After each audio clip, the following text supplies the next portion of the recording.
Welcome in, ladies and gentlemen. You're listening to Sports Time HQ. I am your host, Fernando. Joining with me today is my great co-host, Gary.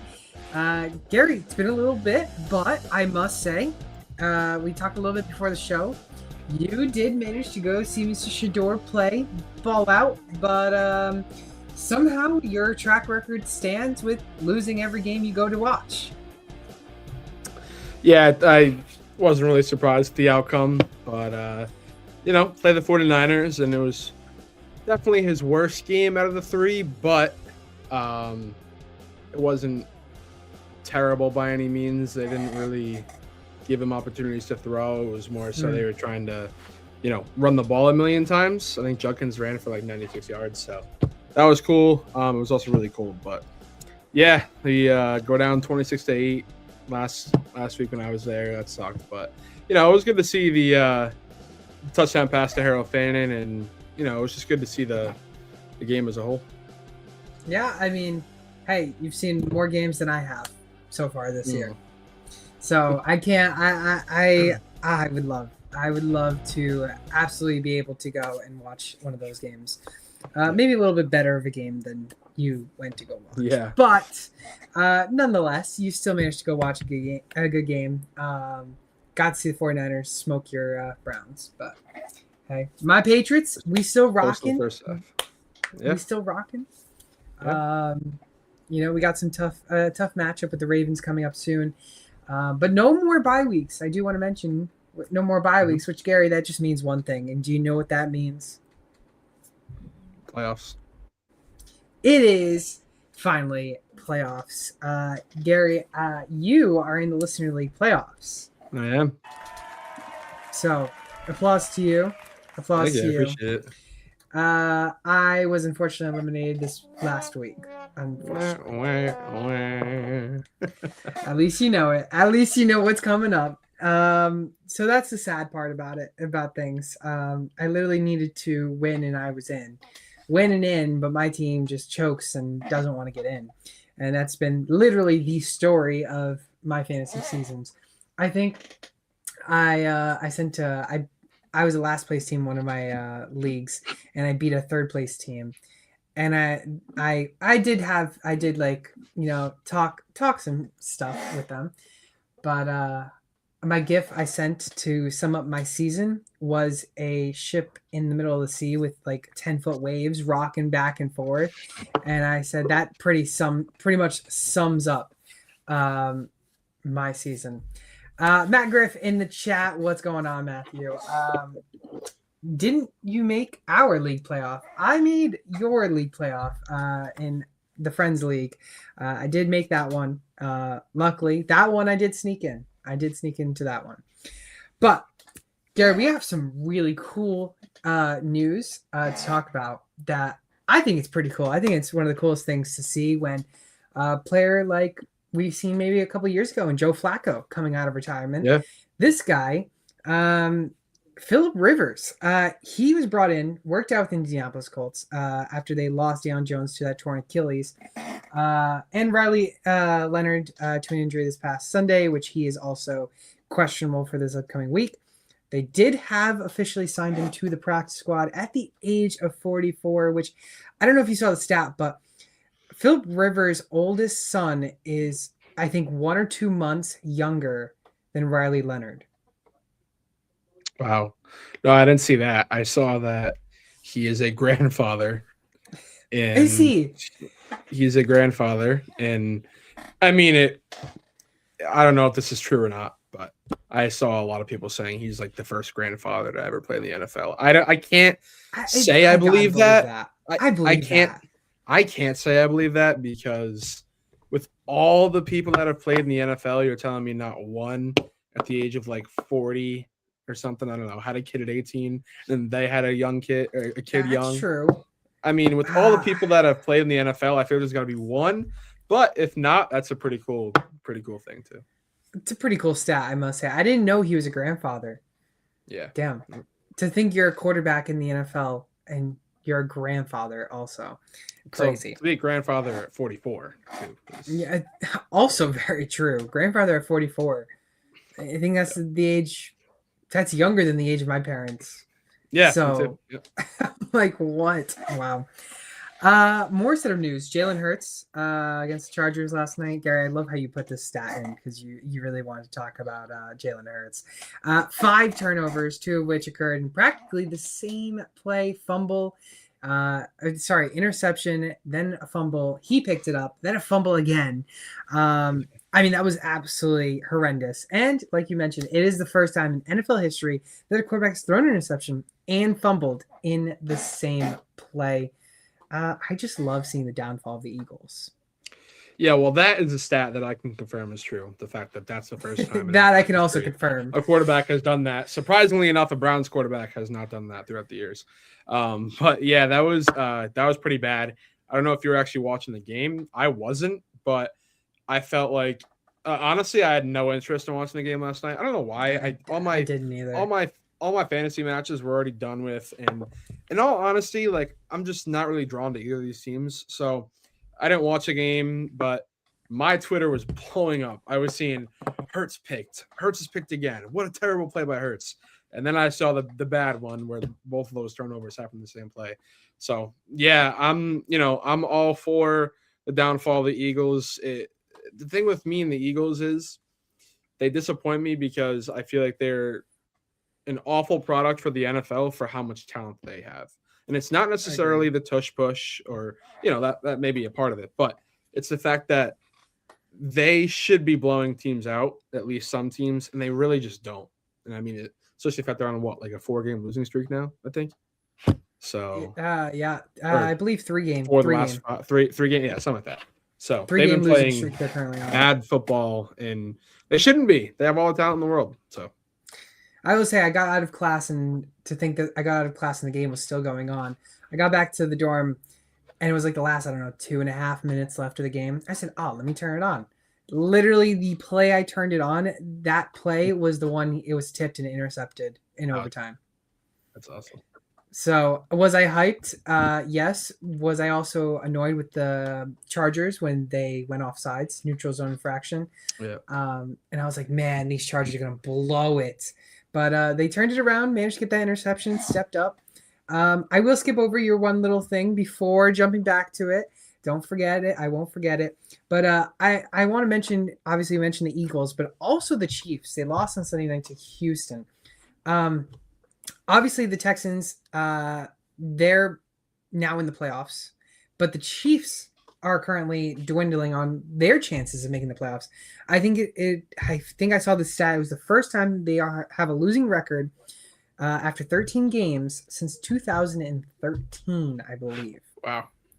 So, nice. Yeah, and like you mentioned, not making the playoffs would end a streak of 3 straight Super Bowls and 9 straight division titles, which I believe they are officially eliminated from that division title.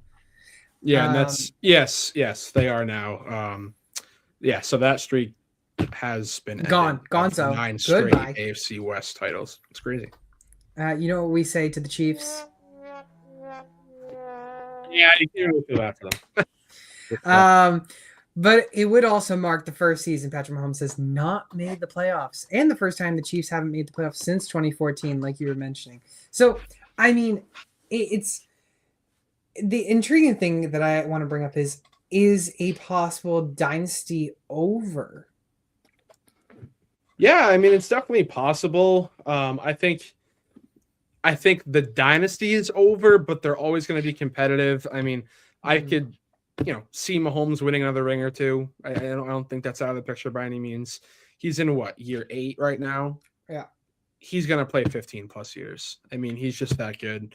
He's just, that in shape and, just he's got that competitive fire. So he's going to be playing for a while. I see him getting another ring or 2. It wouldn't shock me, if they are counted out 1 year or they're expected to be like a mid team and they just, end up sneaking in the playoffs and winning the Super Bowl, because that's just what you get from Patrick Mahomes. So you can hate him if you want, but that's just who he is. So I would say it's the end of a dynasty, but I wouldn't say it's the end of the Chiefs, being competitive, or the end of Patrick Mahomes.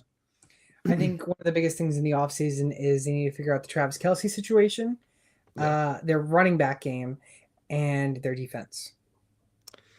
Yeah, their defense really has not been good, at least in the back half of the season. Yeah, I believe they're giving up like the third most points per game crazy. in the back half of the season. So that's kind of crazy, especially because they got some dudes on that defense, and I feel like year after year they're a pretty solid unit for the most part. But I think they got to obviously figure out what Kelsey's doing, and they gotta, I think, bring another wide receiver in because, they have Rashee Rice and Xavier Worthy, but I just don't think it's working. Rashee Rice is an absolute stud, I think.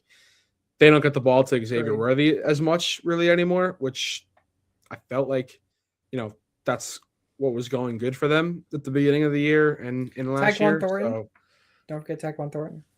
yeah, but they haven't really been hitting him either. So Not I mean, recently, no, but I would love it if they made a reunion with Tyreek Hill. I mean, if he's going to continue to play football, I think Tyreek's on his way out. If it's not this upcoming, season, then it's in the near future. So I think, one more run it back for Tyreek, and maybe that would keep Kelsey around for a year. Who knows? But I don't even know if the Chiefs want Kelsey around for another year. So. Also wouldn't be surprised if they don't. But do you think that they need another fast type of receiver, or do you think they need more of like a big body receiver, more of a slot type of guy? Well, I mean, I think a Tyreek Hill reunion is perfect, genuinely, because Rashee Rice is kind of a mix of both a fast guy and a big body receiver. And you have Xavier Worthy, who's obviously unbelievably fast, but like I said, they haven't really been using him anymore. They used to use him in like jet sweeps and motions and stuff, and obviously a home run ball every now and then, but they really haven't been using him. And I don't know how much you watched that Texans Chiefs game, but there were a ton of drops, especially late. Kelsey had 2, one that resulted in a pick. Rashee had 2. So Thornton had 1 on a deep ball. So it was just not going well for the Chiefs. And I feel like that was a problem that they had 2 years ago when they somehow went to the Super Bowl with all those, dropped passes, but last year too. But, that's been a thorn in their side for a little bit now. I think they need to bring back, a pretty good big name wide receiver. Yeah, and I wouldn't rule out the fact that they could still make playoffs. I mean, there's still a chance. Obviously, it's very, very tough. But again, if they somehow do make playoffs, they are one of the scariest teams in playoffs because of their experience. Just that's it. Yeah, that alone. And literally, just that alone is the biggest problem. But they have a tough sled. I think after their loss, they now have, I think, either a 13 or a 3% chance to make playoffs. I see 11%. Yeah, it was in between that, so perfect. But yeah, on better news though, for some team that has went 0-16 in the past decade and a half, maybe has found their QB1 Shedeur Sanders. Shedeur Sanders. Oh, I have it on a loop track. I will say Shedeur Sanders has thrown 300 plus passing yards for the first time, and he's now thrown that one more time than Drake May has.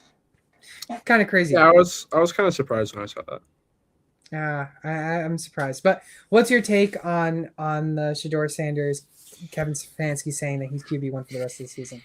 Well, I mean, you know how much of an advocate I've been for him and just, getting to be our starter for a while now. I was a big believer in him before the draft, before we took him. So I'm glad I don't know how it took 14 weeks for them to see this. But, we're finally here. They have a lot of questions, like they always do, that they need answering. A lot of front office stuff that I'm not even going to begin to talk about because that's prime Browns fan talk. And, everybody in Cleveland knows what I'm talking about, but I don't need to bore you guys with that stuff. So basically, they need to figure out what the hell, Kevin Stefanski's got going on and whatever's going on in that front office, because either A, they genuinely had an intentional tank job, which as a Browns fan, I guess I'm okay with, later on down the road when we get all of our picks in next couple of years. Or B, they genuinely have the worst eye for quarterback talent, which we've known for a while. But let's be honest, you had Dylan Gabriel drafted in the third and, Shedeur in the fifth, and you decided to, throw out Dylan Gabriel for 6 games. I mean, it's a complete waste of time. So I'm finally, happy that Shedeur Sanders is starting. Hasn't played the most competition, so that's, I think, the only knock, the fact that he hasn't done it against great teams, and some of his college problems are still showing up just a little bit on the field. But I think it's gonna, hopefully go away with more reps in, more time in games. So yeah, we'll see, man. Hopefully. Time will tell for Shedeur Sanders. Yes, sir. 6th-round pick. There's chances, and people are going to look back at that draft and was it worth not drafting him, or are they going to have some regret? He has. I mean, it's got potential to be one of the biggest moments in Cleveland sports. Like if he does. Or if he is able to the be next Tom Brady QB1 for them. I'm not even saying that, but how long have we been searching? Right? How long have we been searching for a real quarterback? Right, outside of Baker Mayfield, we haven't had a relatively since the 1900s. No, since 1980, we had Brian Sipe. He won the MVP that year, 1980. That was the last actual notable quarterback that we had outside of Baker, of course. So in 1 year, Joe Flacco. But where we've been searching for a while. So hopefully this is a drought coming to an end, but who knows? Who knows? You got any more news that we? I looked for a while, man. There was not a lot going on. Honestly, recently. I just saw a bunch of Phillip Rivers. So yeah, Phillip Rivers has taken the headlines. Yeah. So for the most part. Let's go into the injury report. And we'll start with the quarterbacks, of course. Daniel Jones, the biggest one. He is placed on IR. Torn Achilles, will miss the rest of the season. Kyler Murray has also been ruled out for the rest of the season. We know he was on IR. Honestly, he deserves not to come back. Jacoby Brissett deserves that quarterback job. Jacoby Brissett has been playing lights out. I'm all for the hype of Jacoby Brissett. Obviously, the Cardinals are also eliminated from the playoffs, so it's not like it really means much to rush Kyler Murray back. Just get him healthy for next year, whether or not he is on that team or not. And then Jaden Daniels, of course, questionable. He left the game against the Vikings early. However, Dan Quinn, head coach for the Commanders, confirmed that Daniels could have returned if it wasn't a blowout. No long-term concern, but it is looking like a Robert Griffin III type of concern for Jaden Daniels. Yeah, so obviously the big one here is Daniel Jones missing the rest of the year with that Achilles. That sucks for them because they started off 7-1. They started off really good. They started off as number 1 seed in the number 1 seed, and they're eliminated currently. Yeah, I was just about to say they're in danger of missing the playoffs. I think they're at a 32% chance right now. So odds aren't even in their favor to make the playoffs after starting out 7-1. So that really sucks for them, especially because they just traded 2 first-rounders for Sauce Gardner. So true. Not even they're able to not necessarily rebuild, but get more tools through the draft the next couple of years. So hopefully, he's able to come back and play how he was playing next year. But outside of that, obviously, Kyler we already talked about in the past and how he's done. Jaden Daniels, I mean, I'm surprised he didn't need surgery for that elbow, but he didn't. And Dan Quinn confirmed that he would have been able to come back if it wasn't already, a game that was determined. So hopefully, he's able to come back out there next week. The only thing is their season's practically over. I think they're 3-10, if I'm not mistaken. So I wouldn't be surprised if he gets shut down at some point in the next couple of weeks. He hopefully not. I think so too. But if you're a Jaden Daniels owner, and at this point you might not even start him if he's playing, but you might be without him for the playoffs. Exactly. Which will get you into our waivers of the week, just coming up shortly, on who you guys need to go pick up if you're still looking for that possible chance of making a run for the money at the end of the season. For the running backs, Devon A-Chain, he's dealing with that rib injury. He's questionable. May require rest this week. Again, that's something to monitor because if he does have to miss time, Jalen Wright is the next man up. So that's going to be interesting. Tyron Tracy, again, dealing with the hip. He's questionable. Personally says he's fine, but is he really fine, or is he just a football player saying he's fine? Trey Benson, dealing with that knee injury. Again, questionable. This is another one to monitor. Again, we might be seeing a Bam Knight committee with Trey Benson if he has to. Alvin Kamara is a good one to mention because of the fact he's dealing with that knee and ankle injury. And, again, status is unclear. We could see Devin Neal take the hot hand again. Alvin Kamara looking like the wheels are falling off slowly but surely. And I think we have lost Gary. Gary has went MIA. And what do we say to that? We say it's exactly what we say. It's exactly what we say. I'll quickly just run down to the wide receivers, and then Gary, once he comes back, he can mention it. But Gary Wilson, on IR, still no update on possible return. I wouldn't be surprised if they shut him down for the rest of the season. Drake London, he did not practice yesterday, so again, he's questionable. CD Lamb, concussion. It was a brutal concussion. Honestly, very nervous. Was very nervous watching that for him, but he's doing a good job. As the Cowboys executive vice president Stephen Jones said, there's no setbacks. If I was them, I would just sit him. Usually what we've seen this season is that concussions have dealt with a 1 week time missing. So expect him to probably not play this upcoming week. Again, DK Metcalf, questionable. He dealt with stomach issues in Baltimore on Sunday, and he went to the hospital. He'll now rejoin the team. Mike Evans, dealing with that collarbone on IR, spotted at practice. Could he return this week? That's something to monitor. T. Higgins, also dealing with concussion.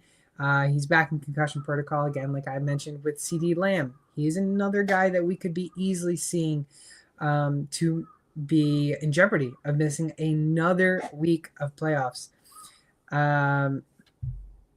Let's see. Gary just joined back, but I think he's dealing with another problem.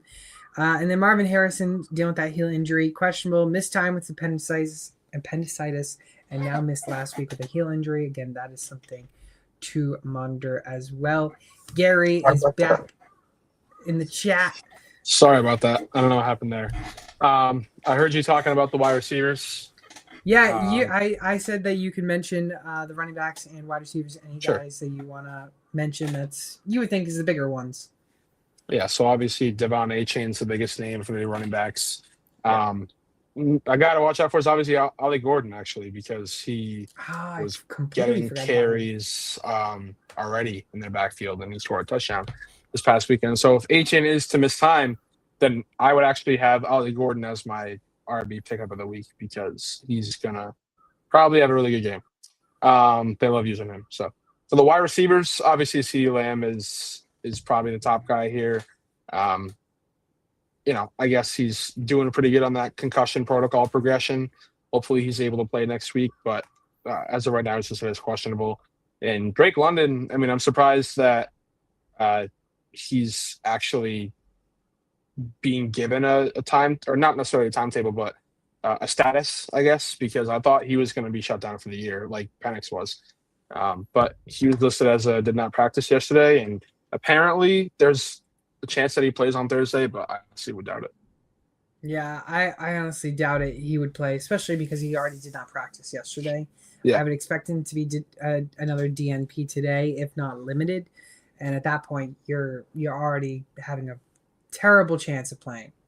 Yeah. I did mention CD with the concussion. It was the biggest one for me as well because of the fact that CD's been one of the top wide receivers in fantasy. And again, we've seen a lot this year. It's been more the normality that when a player goes down with concussion, they tend to miss the following week. Yeah. So that's true. For tight ends, Cade Otton, questionable with the knee injury, back in practice, monitor for Thursday Night Football. Same thing with Kyle Pitts. Again, Thursday Night Football again. Limited participant on Monday. And then Zach Ertz, brutal brutal clip to watch. Confirmed it was a torn ACL. Who would have thought? He is going to miss the rest of the season. And it kind of sucks because I liked Zach Ertz as a player towards the back half of his career. Didn't really like him when he was on Philly, but then started to like him as he just went on. And at the age of 34, a torn ACL, you're getting up there in age as a tight end. We may have seen the last of Zach Ertz. Yeah, it's definitely possible. I actually didn't see his injury, so I don't know I didn't know what it looked like. His leg went the whole opposite way than it needed to. Sounds about right. So, yeah, unfortunate, very, very unfortunate. But, yeah, you might be right. He's getting up there in age, and kind of sucks because he was still pretty relevant when he was playing. He was. Jaden Daniels loved using him, so that does suck. But, they might give him maybe one more chance. Yeah, hopefully he's able to come back. And, again, it's up to him, too, if he actually wants to come back and play after suffering something like this. But, yeah. Yeah, I'm hoping he does maybe want to give it back and run it back one more year, only because next year the Commanders should be fully healthy. Obviously, this year was more of a wash. It just sucks that the year of a wash, it ruined the ending to the season for himself. Yeah, for sure. Got any more injuries? Not that I could find. Let's go into the waivers. Week 15. Again, this is, ladies and gentlemen, the time of your lives. If you're betting for money, if you're betting for anything, this is the most crucial waivers, the most crucial weeks of your life. But I'm going to start off with a guy that I thought I was going to come back and not have to talk about. Genuinely was surprised that I still saw him under 70% owned. I think obviously he's not a big name, and people don't really think of him as a guy that I'm going to start him. But yeah, I was like, am I tripping? He's not finished worse than a quarterback 12 all season when as a starter. He's played around 10 games already, guys. I'm choosing him to go for the rest of the way in my fantasy playoffs. I have him. He's started the last couple weeks, and he's helped me actually make it into one of my leagues playoffs. So with Kyler Murray out for the rest of the season, Jacoby Brissett is the starter. Whether Marv plays or not, Michael Wilson has also been playing balls out, which was your guy, waiver ad. So I'm all for it, and I'm willing to start Jacoby Brissett over a lot of other guys. There's very, very few guys on the list that I would start over him. Yeah, I feel like every single week he's putting up 20 plus, and it's pretty much been that. I think it's like 18 plus for every week that he's played. Yeah. So he's been doing really good. Yeah, he's been actually using his weapons, unlike Kyler Murray this year. He throws it to McBride, Wilson. He was throwing it to Marv when he was playing. So I love what I see from Brissett. The stuff that I didn't see from Kyler Murray, I do see in Jacoby Brissett. So yeah, I'm totally fine with this pick. I'm surprised he's not 70% owned either, because he's just been Mr. Consistent the last however many weeks he's been playing. I hope he gets another chance in his career to be a starter, to be honest with you. I don't think he will, unfortunately, but it would be nice to see him get one more chance, Yeah. Jacoby Brissett, my guy. Who is your guy? Well, the quarterbacks this week were really bad, to be honest with you. So yeah. I just went the cheap route and found a guy that was somehow under 70% owned. Caleb Williams coming in at 69% owned. So just slid under the radar there. But I get it. Maybe some people, I guess, dropped him because he's playing against Cleveland, which is a tough matchup. But he's quarterback 7 on the year. He should be nowhere near 70% owned. If anything, he should be in the higher 80s and 90s because, again, he's quarterback 7. Another guy that's, well, I shouldn't say been Mr. Consistent, because honestly, that's the only downside to Caleb Williams is he's not very consistent. But he'll have some games where he puts up 35 plus. And again, he's done that multiple times. You don't want a guy like that sitting on the waivers. So, he's probably not out there in pretty much 70% of leagues he's owned. But if he is out there, you need to have him because he's a quarterback 7, which is, middle of the pack quarterback 1. So I'm honestly like, I didn't realize it until just before we started, but I was surprised Caleb Williams was under 7% owned. So Yeah, I me know too. he hasn't been the best quarterback or the most consistent quarterback, but I mean, still, he's a guy that you can easily start. He's a guy that has a lot of weapons. So again, he scored just shy of 16 this week, but he's a guy that can put up 25, 30 points. Yeah. Yeah, he's Mr. Boom Bust, I guess I would say. Yeah. But he's QB7. So it's like if you're, the last seed in the playoffs and you're going up against, the 1 seed or whatever the 1 seed has a bye maybe, and you're playing the toughest guy that you could face this week, and your quarterback position is very questionable, or you have a guy who's not going to play next week, give Caleb Williams a shot. Like I said, he's playing Cleveland. It's a tough defense to go against, but they're home. And, I think that he can have a 2-touchdown game where he gets you 20 points. And, like I said, he's got the upside to go for a lot more than that. So I honestly, I had to double check too, because I was like, maybe the Bears were on a bye week last week. Maybe that's why he's under 70%. And it's not. It's not the case. Yeah. He's just fallen under 70%. Yeah. So I love it. I love the take. Jacoby Brissett, Caleb Williams, our top waiver wire quarterbacks for week number 15. Time to go to the running backs, which, your guy was a guy that was, I don't know, I want to say over 80, 90% owned in the beginning of the season and fell he was like a 4th-round pick at one point, like 4th, 5th-round pick. Talk to me.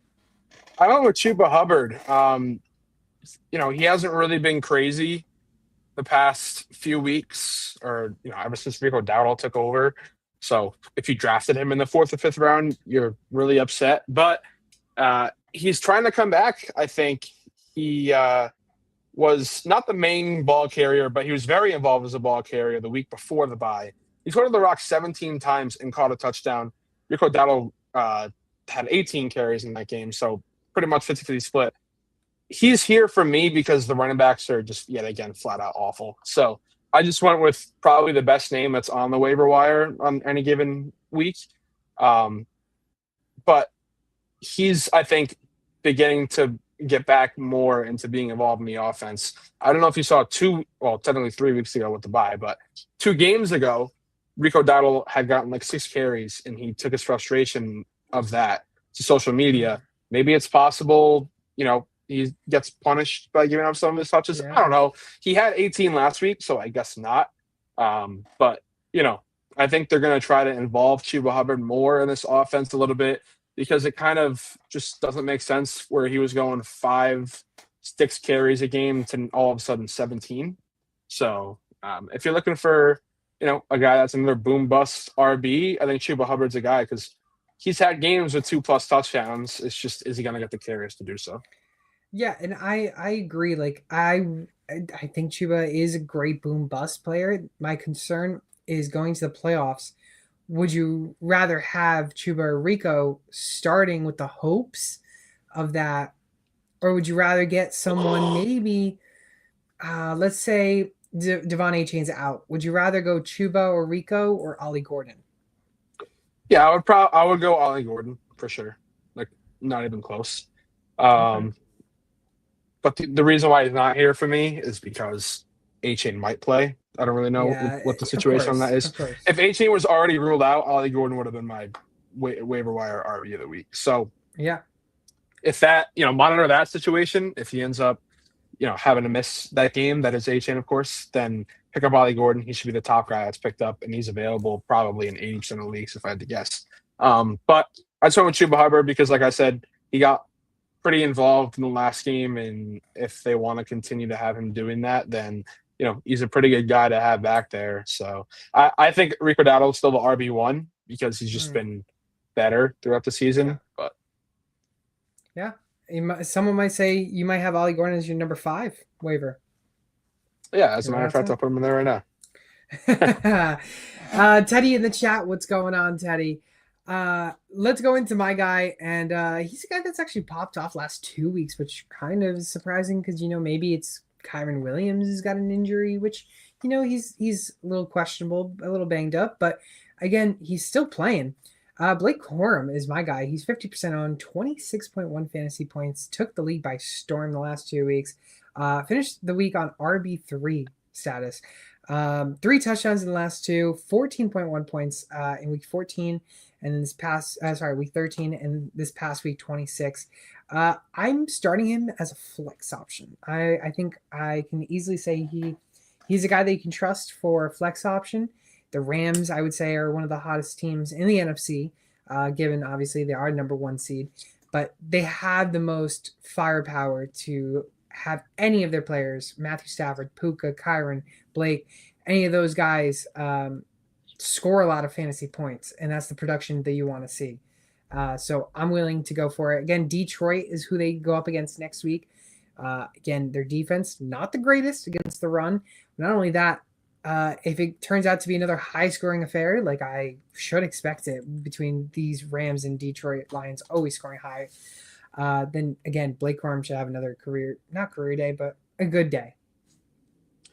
Yeah, well, it's kind of random, in my opinion, for him to just pop off for 26 points, I guess. Just because, all the names that are there, especially with Kyron Williams in that backfield. But very highly skillful guy coming out of college. I honestly expected him to be an RB1 in the NFL, and it just hasn't been that way. Of course, he goes to LA with Kyron. But definitely a highly talented guy that can carry his own load when he's, given it, when he's getting it given to him. So, I don't hate this at all. You got to follow the trend, and the trend is the fact that he's put up 40 points in the last 2 games. So, It's going to be interesting to see because he could be another guy that could maybe knock some higher team off the playoffs just because you picked him up in the waivers. Let's go into the wide receiver category, and I'll start with my guy. And this is solely because CeeDee Lamb, I doubt he plays. I really doubt he plays. I know I wouldn't be surprised, though, if Jerry Jones tries to finagle some money and maybe get him to play. But Ryan Flournoy is my guy, and he's only 2% owned. So if you are in desperate need of a wide receiver, which we've seen a lot of wide receivers who have been doing really good, not do so very good this past recent 4 or 5 weeks, back half of the season. Flournoy, 26.5 points this past week. He's getting the targets, 13 targets. Caught 9 of them for 115 yards, and he got into the end zone. Again, like I mentioned, concussions have been brutal this year. It's usually left a player to be ruled out the following week, which is what is expected with CD. And if that is the case, Flournoy should step up in place. Even if DK Metcalf is still in, Flournoy is the wide receiver 2 no matter what. So I'm starting Flournoy with wide receiver 2, maybe high-end wide receiver 3 confidence. Yeah, he's a guy that's been actually kind of nice for the Cowboys at times, making big plays for Dak. But yeah, if CD's gonna miss time, then I don't have any opposition to starting this guy, at least at the flex spot. Obviously just popped off against the Lions for 115 and a touchdown on 9 catches. And you mentioned the targets. I mean, you know me, I'm a guy that's all for opportunities, and 13 targets is music to my ears. So and that's with CD playing. Well, for the most part. Your guy is a guy who I actually was high on coming into the draft that year. And then obviously he's kind of been a no-name, but he might be making a name late this year. Yeah, so the first 2 weeks the week that he was traded to the Jets from the Eagles, John Mechie III popped off randomly. And then he had another good game. And then that was 3 or 4 weeks ago. Now the last 2 weeks haven't been so great. I believe 2 weeks ago we had like 3 points. This past week he had 7. So outside of the first 2 weeks, he hasn't done much. But I'm putting him here as kind of a flyer. But the opportunities are there. He's had 8 targets in back-to-back games and 7+ in the last 3 games. Obviously, the main issue here is the QB position. But with Stroud's still balling, just like JJ McCarthy. He's just not in Houston anymore, unfortunately. He is in New York. Right. So the quarterback position is an issue. Very much so. The good thing about it is, Garrett Wilson's still on the IR. So the main competition for targets is out there. But I mean, you look at this Jets wide receiver room, or just off the whole. He could be the wide receiver one. Like, he probably is. A.D. Mitchell? Oh, he's been playing great too. I forgot about him. Sorry. Yeah. Well, on any given day, either of them could be the wide receiver one. Yeah, I think both him and A.D. Mitchell both have boom bust potential. Yeah, exactly. Sorry, excuse me, potential. Ryan Flournoy and John Mechie. I'm dying over here. Our waiver wire wide receivers. Going to our tight ends. Gary, take it away. Who are we hunting down in that tight end category? Yeah, another guy that I found just slipping under 70% once again. This guy, I assume, is here because he was on a bye week this past weekend. It's Hunter Henry. I think he should be on rosters in every league, considering the fact that he's tight end 8. He did have a rough patch of 5 or 6 games in which I believe he was putting up single digits and had a dud. Maybe had a 0-point game in there one week, I believe. But he's been a lot better recently. Put up 24.5 points against Cincy. I think he went like over 110 yards and a touchdown. No, he caught 2 touchdowns, I believe. And 11.3 points the week before the bye against the Giants. So he's been doing a lot better recently, and not to mention he's got 22 targets combined in his last 3 games. So the opportunities are very alive for him. I think we talked about him last year and at the beginning of this year as well, saying that if he could just fall into the end zone once in a while, then he's going to be a top tight end. And for the most part throughout this year, I mean, he had a great start. I believe he was tight end 1 through the first 4 weeks. So he started out really good. But throughout the year, our main thing was if he can get into the end zone, which, again, throughout the main course of the year he has been, he will be a top tight end in the league. And, yeah, you can maybe say that, but Drake May has been really good this year. And as long as he's slinging the ball, someone's got to be catching him. And the good thing is he distributes the ball really nicely. So he uses his tight ends. And Hunter Henry is a great guy to pick up. I mean, like I said, he's 69% owned, so he's probably not out there in your league. But if he is, he's a tight end 1, so you got to go get him. Yeah, honestly, I know it sucks to have a tight end score a dud week or something. But again, tight end 8, he is the 8th best tight end. And the fact that he's scoring a dud or something and still somehow being a tight end 8 goes to show you how tough it is. It's almost like playing like roulette every single week in the waivers for tight end. I mean, you're going to put all the chips onto one number maybe and hope for the best. Or you spread it across the table with one player who's a top player, and you just hope that they produce every single week. So same thing with Mason Taylor. I'll quickly mention big advocate on Mason Taylor. He just, again, like you said, doesn't have the QB situation. That's the problem. But I think he's got a great potential at the tight end position for the future if they can get some type of quarterback in there who can throw him the ball. My guy, which I think you won't disagree with, is Mr. Harold Fannin himself. 66% owned. So again, he's still around the cusp of that 70% owned, but he's been playing very well with Shador. And like we mentioned in the past, that Shador would probably use him as a safety blanket. He has been checking it down to him.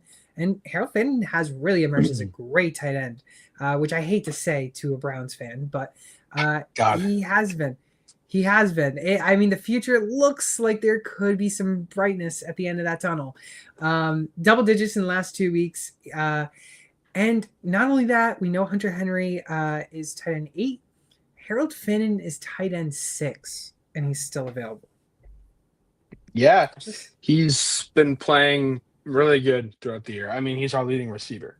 So there's nothing really more that you could say. But I don't know if you remember, I had him as the second best tight end in the draft when we were doing our positional rankings. I had him over Loveland. The only guy I had him over him was Warren. So I like how that looks so far. But yeah, this young core for the Browns, including Fannin, is going to be so critical if we're going to have any success over the next decade or so. So I think Harold Fannin is, a great player. I don't know if you saw the touchdown he had in the back of the corner of the end zone.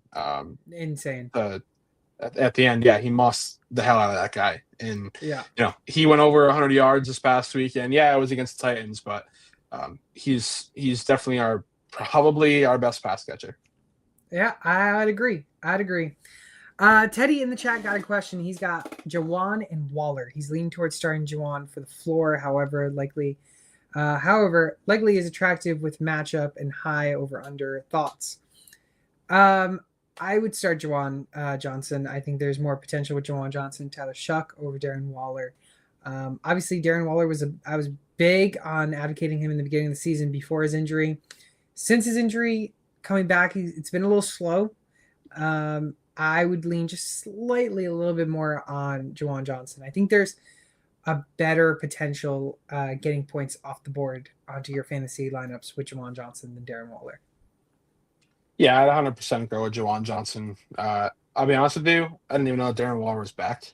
And that's just because I think he came back, last week or 2 weeks ago? 2 weeks ago, I think. Yeah. So maybe it's just the fact that he hasn't been doing anything. I think Jawan Johnson's most definitely the safer option. Jawan Johnson was also tight end 1 at one point this season, no? Yeah, probably like midway through the year, or at least a very a little bit top tight end. I think he's still a top 10 tight end, if I'm not mistaken. I think he's I have him in one of my leagues. Let me see. 9 maybe? Yeah, tight end 9. Yeah. Yeah, exactly. Fire Bros in the chat. He's got AJ Brown, Nico Collins, Christian Watson, Michael Wilson, and Wan'Dale Robinson. He needs to pick 3. He's also stuck between Fannin and Strange. Thanks in advance. Well, Fire Bros, we're going to fire away that Fannin is the number 1 tight end between Strange and Fannin. And I think we can consensusly agree to that. Mm-hmm. As for needing to pick 3, I'm leaning, honestly, Nico Collins, Wan'Dale Robinson, and Michael Wilson. It's not the sexiest names out of all these. No, well, I would definitely go with Nico Collins and Michael Wilson. Those are the top easy choices. I think I'm going to go with AJ Brown over Wan'Dale Robinson. Let me just double check the matchup real quick on week 15. I think I'm just going to go talking. I think I'm just going to go with the better player, in all honesty. I also don't know who they're playing. Wan'Dale Robinson. Eagles facing the Raiders. Yeah, and the Giants facing Commanders. Yeah, so I mean, neither of them are playing good defenses. I think I would just go with the better player in AJ Brown. I just don't like starting AJ Brown. He's just been so inconsistent this year, and he's like ruined it for me to like have any trust with him.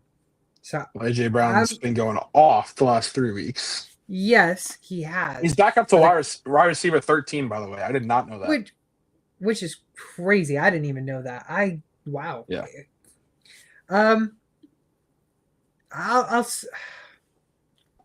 I'll agree with Gary then. AJ Brown's been just better recently, and I think he's a better player.